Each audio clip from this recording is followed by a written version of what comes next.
দেবী চিত্রাঙ্গদা বলছে এই রাস্তা থেকে সরুন, আমি এই রাস্তা দিয়ে যাব। অর্জুন বলছে দেখুন আমি রাস্তার উপরে কিন্তু শুয়ে নেই, আমার পাশে অনেক জায়গা আছে, আমার পাশে অনেক জায়গা আছে, আপনি আমার পাশ দিয়ে চলে যান, আর তা যদি না যাবেন তাহলে আমাকে ডিঙে আমাকে লাফিয়ে চলে যান।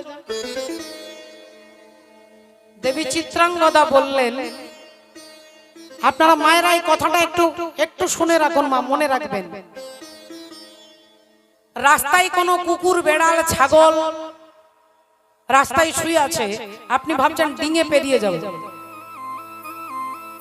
যদি কোনো প্রাণীকে আপনি লাফ দিয়ে ডিঙে যান আপনার পুণ্য ক্ষয় হয়ে যাবে, আপনার পুণ্য ক্ষয় হয়ে যাবে। জীবনে যত পুণ্য করেছেন, যদি কেউ কোনো বাচ্চা ঘুমিয়ে আছে আপনি ভাবছেন আমি তো ওর থেকে বয়সে বড়, লাফ দিয়ে চলে যাই, তাহলে আপনার পুণ্যটা ক্ষয়ে যাবে। তাহলে কাউকে ডিঙে যেতে নেই। আর যদি কেউ রেগে গিয়ে প্রচন্ড রেগে গিয়ে কাউকে লাথি মারে, তাহলে সারা জীবনে যত পুণ্য অর্জন করেছেন একটা লাথি মারলে পুণ্য শূন্য হয়ে যাবে, আপনার পুণ্য শূন্য হয়ে যাবে।